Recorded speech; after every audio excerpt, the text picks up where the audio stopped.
Excellent. And let's get started. My name is Lenny Teytelman, and I'm one of the co-founders of Protocols.io. And it's my pleasure to be conducting today's Getting Credit for Method Development webinar.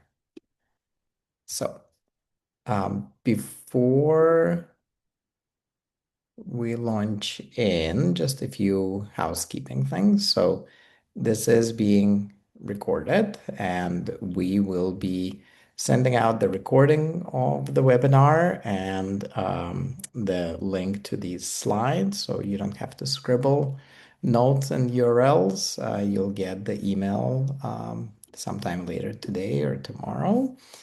And if you need closed captioning, this is a Zoom control panel feature that you can turn on at the bottom of in the control menu. We'll have plenty of time for Q&A, so the webinar will be about half an hour, and then we'll leave it open to questions. There'll be a link to the survey at the end. And importantly, this is not an intro webinar for Protocols.io. It's not focused on individual features and functionality of the platform. So if you're new to Protocols.io, take a look at the different webinars, other webinars that we offer every month. If you don't want to wait for a regularly scheduled one and have a specific question about functionality or need a quick demo, here is a link. You can schedule a one-on-one demo with one of our scientists or customer support on a day and at a time of your choice. So there are these options that are available. This particular webinar is aimed more at the academic researchers and will focus on, as the title suggests, getting credit and recognition for our method development. Right? I will start with a little bit of a history of protocol sharing and what has been changing in that landscape over the last 20 years, and then do a quick intro, not a full intro webinar, but just the background behind Protocols.io, and we'll talk about the different ways to get credit and share and get recognition for your method development, right? And as I said, Q&A at the end. So going back just over 20 years to 2004 was the launch of Nature Methods. And I know very well the founding editor, Veronique Kimmer, who helped to launch Nature Methods. And I was quite shocked when I learned from her several years back that when she was working on starting Nature Methods between 2002 and 2004, there was actually a lot of skepticism that the journal would be successful. There was a feeling that all you need to do is publish research, not the methods themselves, and that the journal would fail. Of course, the journal didn't fail. It is quite successful. Highly cited papers come out there all the time. But it's interesting historically to realize that going back just 20 years, there was no Nature Methods, very few options for sharing methods and protocols. And it's surprising a little bit maybe to us today because methods get cited a lot and are some of the most, the published protocols, published methods in this analysis that I think came out this year in April, looking at what are the most cited biomedical research and method papers. And of the most cited papers, it's interesting to note that many of them are laboratory techniques, right? So it's interesting that people thought nature methods would not succeed, and yet uh, some of the most impactful papers are ones that focus on the techniques themselves. And since Nature Methods launched around the same time, there's been what I call a sort of renaissance in method sharing. These are all the different places now that exist. Some of them are as old as Nature Methods. Cold Spring Harbor, I think, came out with Cold Spring Harbor protocols around the same time. But these are all the different journals that got started after Nature Methods. One of them is Journal of Visual Experiments that focuses on video protocols, but these are all from very different publishers. Some are big, some are small. But you can see that over the last 20 years, we've gone from almost none to this many journals. There might be some that I'm missing. Protocols.io is not a journal. We'll talk about what that is. But I did want to note that the skeptics of whether we need journals and whether people do want credit for their method development, the skeptics were clearly proven wrong. And there are many options for turning your protocols into peer-reviewed papers. We'll talk a little bit more about that in the later part of the webinar. But journals aside, I do want to say that it's not just the publishers, but the open science community has sort of been playing catch up to and increasing the recognition of the importance of methods. So maybe even as recent as 10 years ago, if you were talking about open science, most people focused only on code and data. And more recently, more and more funders, more and more agencies, government organizations have been talking about the importance of sharing methods. Over the last 10 years, since we launched in 2014, the number of journals that encourage you when you're reporting methods to add a link to a detailed protocol on protocols.io has gone from two in 2015 to over 1,000 such journals today. And more people, when they talk about open science, now think not just of data and code, but methods as well. Over the last year and this year, United Nations, UNESCO came out with recommendations on open science and explicitly advocates for sharing detailed research workflows, protocols, and repositories. From the European Commission, the European Union, there is a recent push with a paper and recommendations for funders, journals, and institutions on how to promote and encourage sharing of methods and protocols. So I really do see over the last 10 years a big shift in different stakeholders recognizing the importance of method sharing.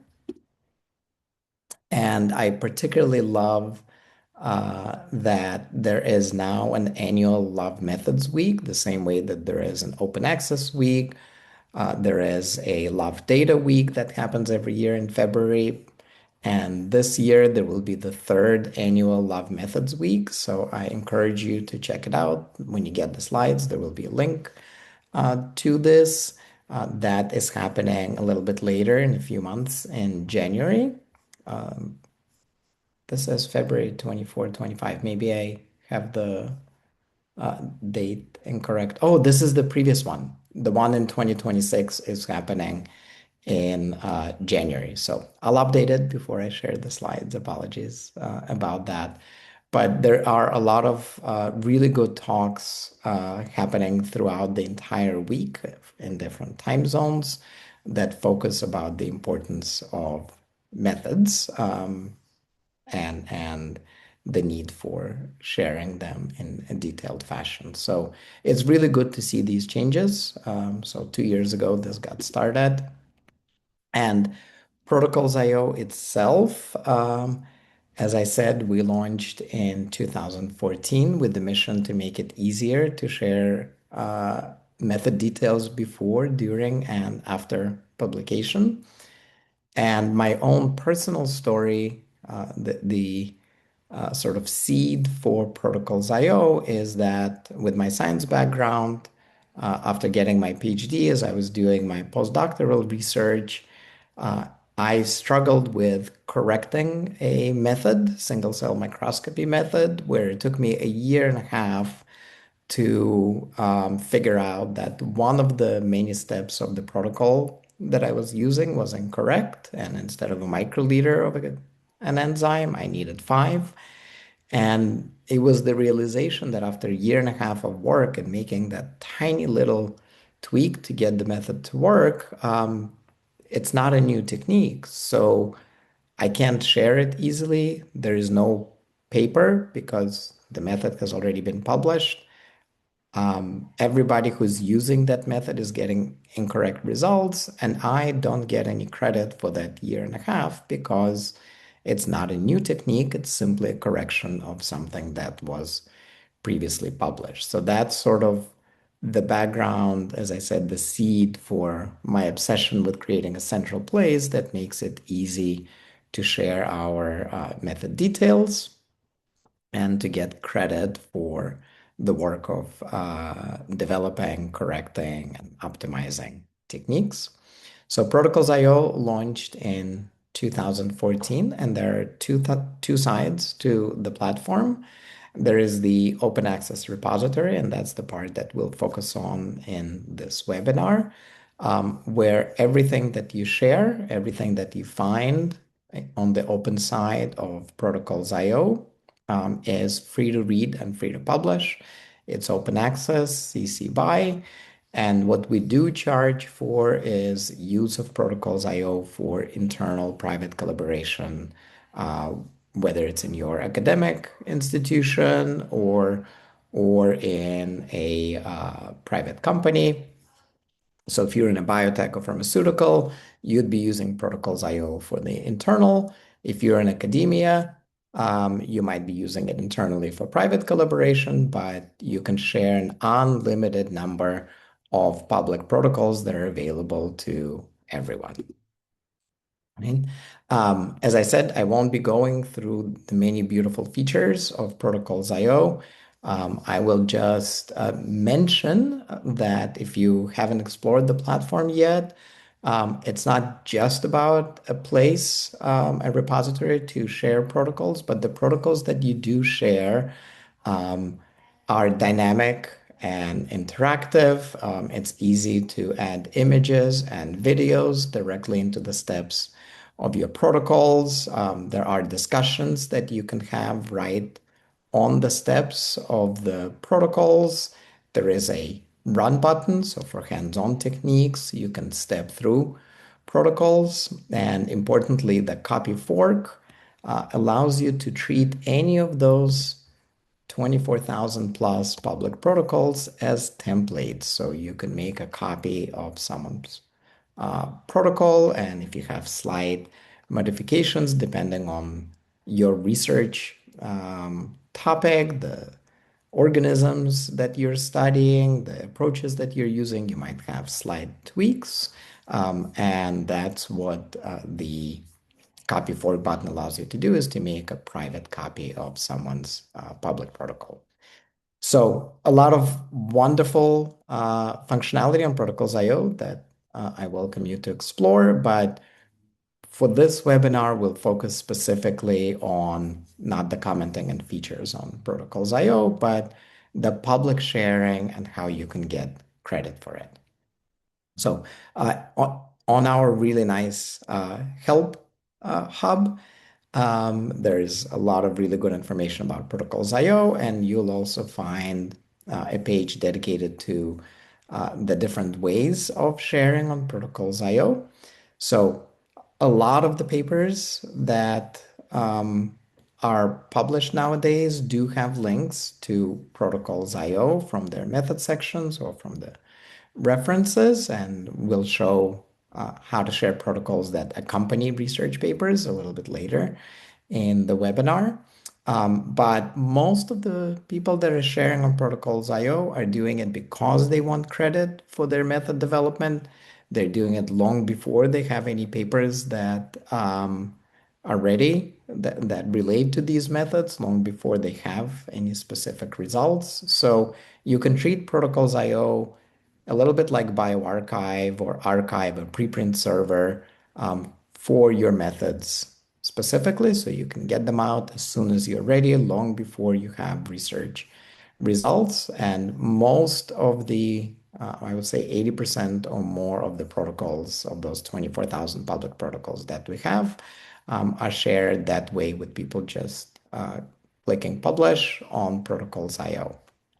And then the other 15% of the protocols that we see, they accompany a research paper. As we said, as I just mentioned, there's 1,000 journals that encourage you to add a link to protocols in your method section. So there are different ways. Of doing that.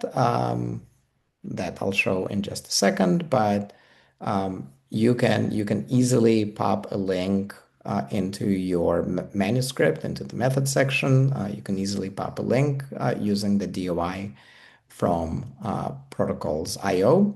We'll also talk about sharing protocols and getting them peer reviewed a little bit later in the webinar. So that's what the journal partnerships are about. And we now have, this is a new thing, since Protocols IO was acquired by Springer Nature 2.5 years ago. Since then, we now have more and more integrations internally in Springer Nature journals, and we have a really nice partnership, the first integration that is seamless for submission of protocol at the same time as you're submitting your paper. So Nature Cell Biology is the first journal to do that.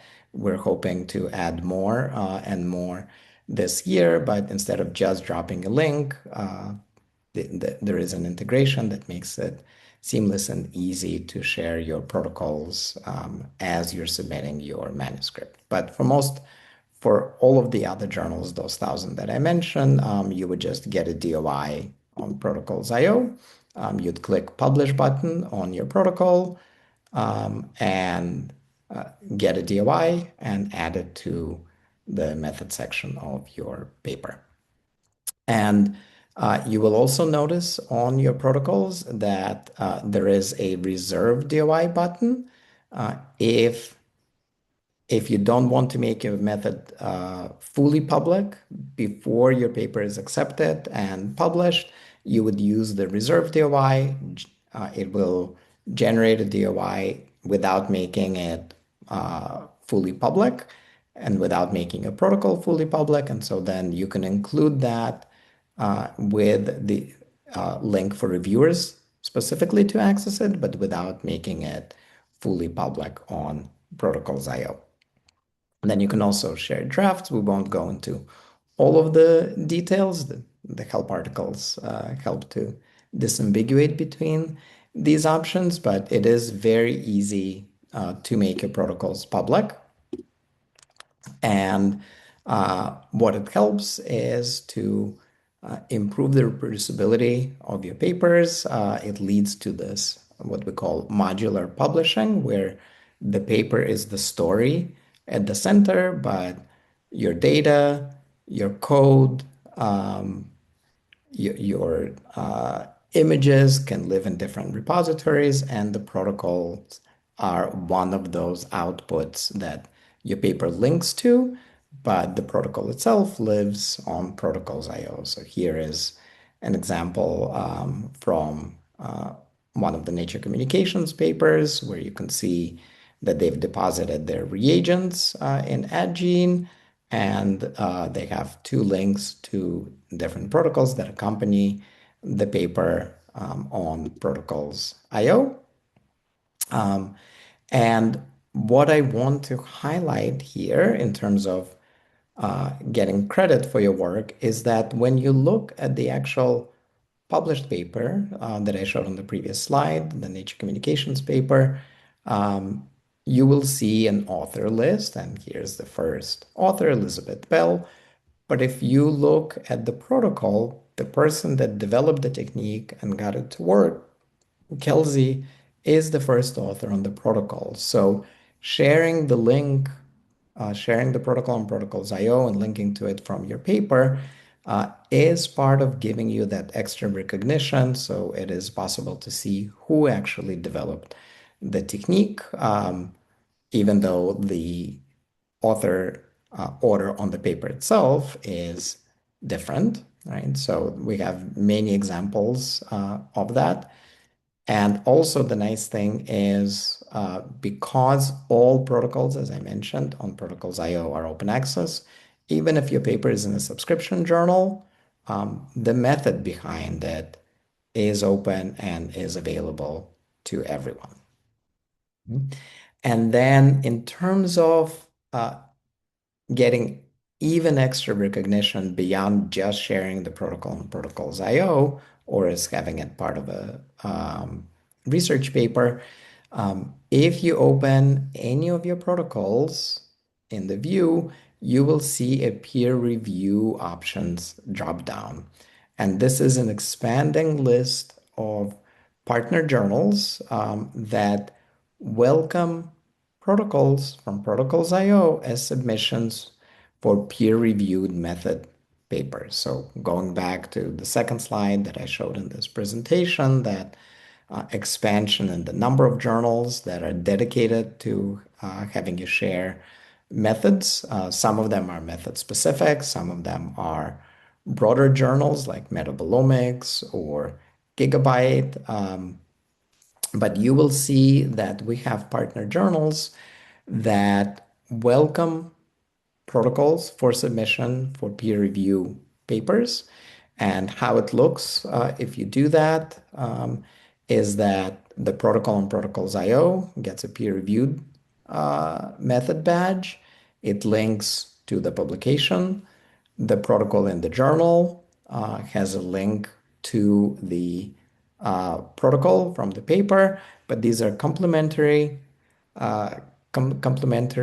outputs, right? And what the expectation is from these journals is that if you've spent several months, they're not looking for necessarily uh, the nature methods level, a groundbreaking new technique that took you 5 years to develop, but maybe you took something that works in grasshoppers and you've tweaked it to work in crickets, and maybe it took you 3 months of work and you want to save time for other researchers that are working in crickets. You don't want them to spend the same 3 months. You want to accelerate science. You want recognition for your work.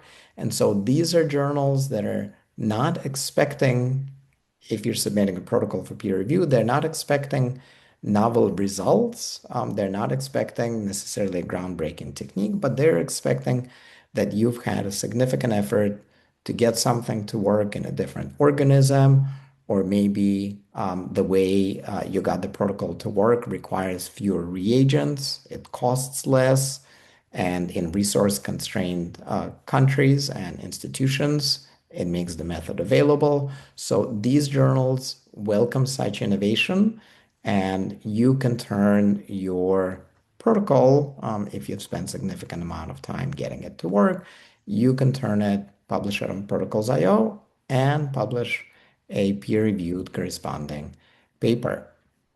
And here are just some testimonials from authors who have done exactly that. These are their papers. And frequently for these researchers, these are, as you can see with Dr.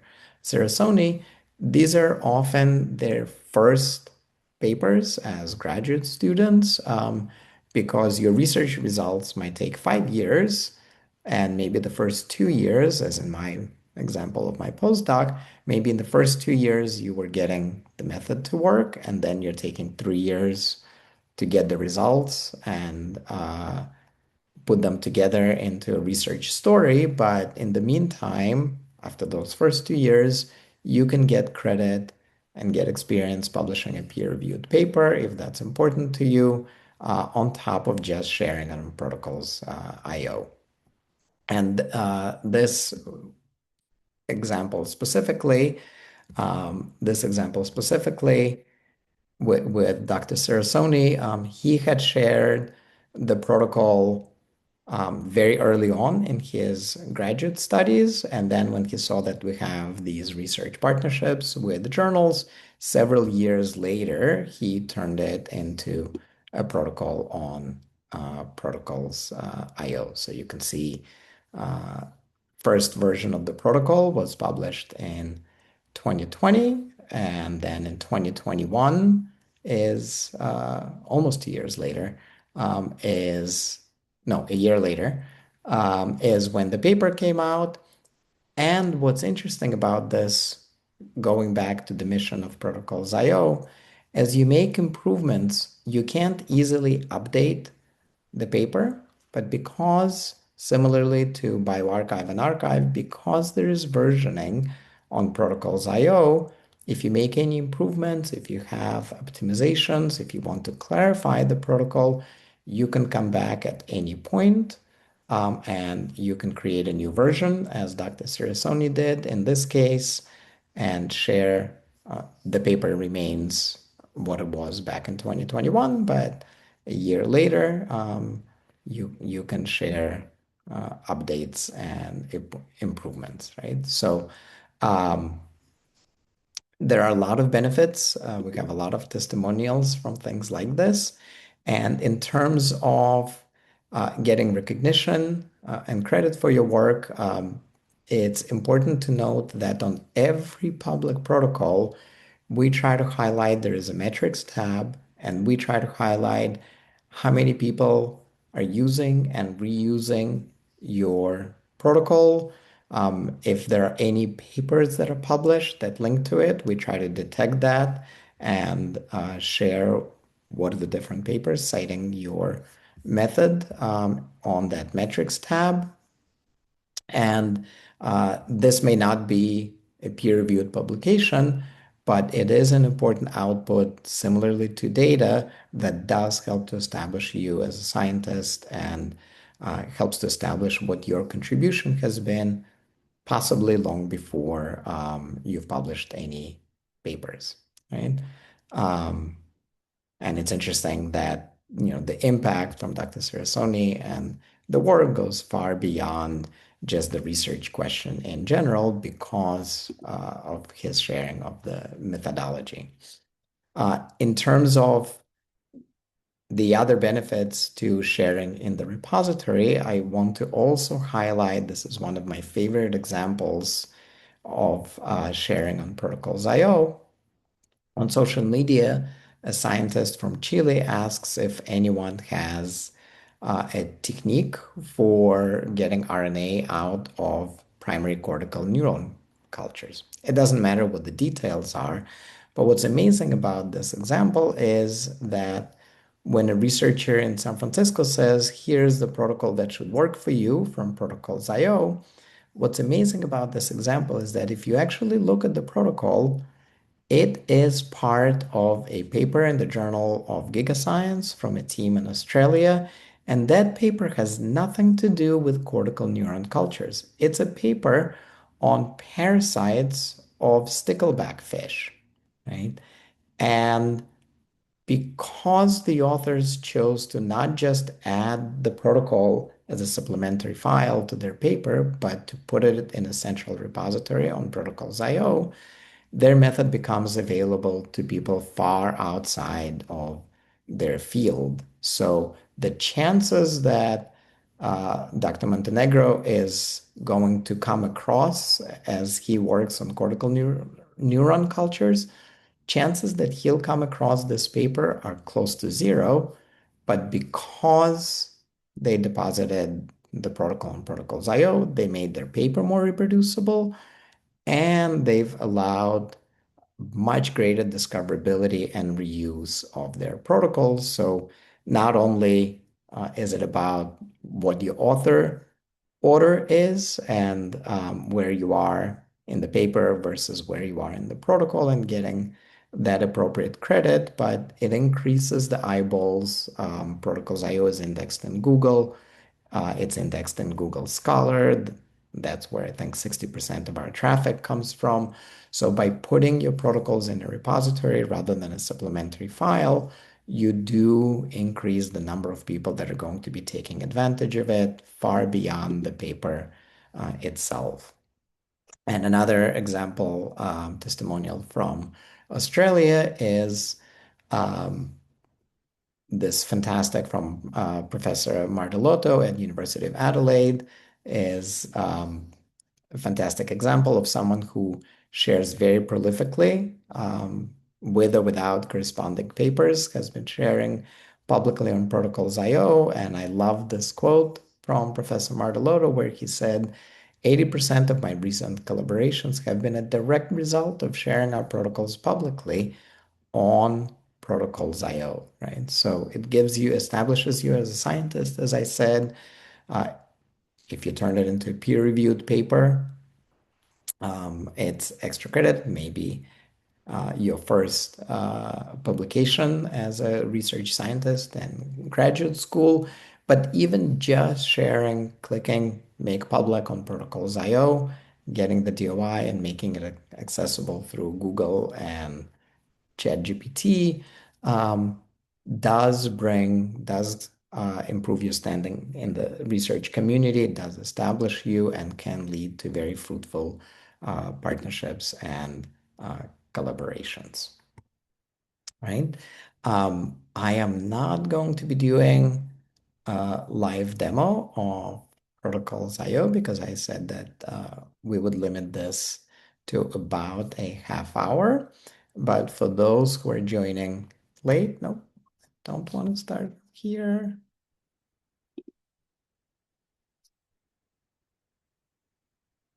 I do want to finish with this slide. Just as a reminder that we do have any different webinars, introductory, advanced ones that focus on the features themselves. Previous webinars are recordings of previous webinars are available. As I said in the beginning, you can also click on a one-on-one demo and jump on a call with one of us if you have specific questions or want a quick intro. We'll do a Zoom call, share screen, and answer any questions that you may have. Our Help Resource Center has a lot of really good, clear articles on how to use Protocols IO.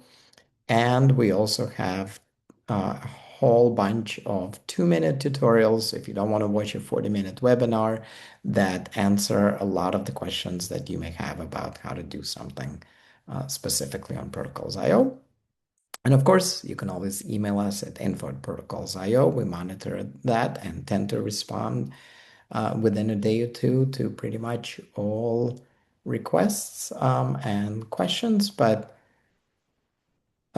do take advantage of these resources. But I do want to say that um, it, most of the people that sign up for Protocols IO actually don't need to ask us many questions. It is a very intuitive platform, and most of the people that create an account just poke around, figure things out. But please don't hesitate to get in touch with us if you do want to see some of the more advanced features or have specific questions. Um, we will uh, finish up now and take any questions. But again, the email is info@protocols.io. And if we don't get to your question before the end of the webinar, or if a question forms as you're exploring Protocols.io over the next couple of weeks, don't hesitate to email us. Here is my personal email at protocols.io. And a small favor, if you do have a couple of minutes when you get the slides, the link to the slides in the email tomorrow. Um, any feedback on today's webinar, what we can improve, what you wish we covered, Any feedback is really helpful to us because, as I said, we do run them every month, and the feedback helps us to improve what is in the webinars. Right. And with that, you should be able to find the Q&A button at the bottom of the screen in the Zoom control panel. And please don't hesitate to ask any questions. We'll turn off the recording at this point.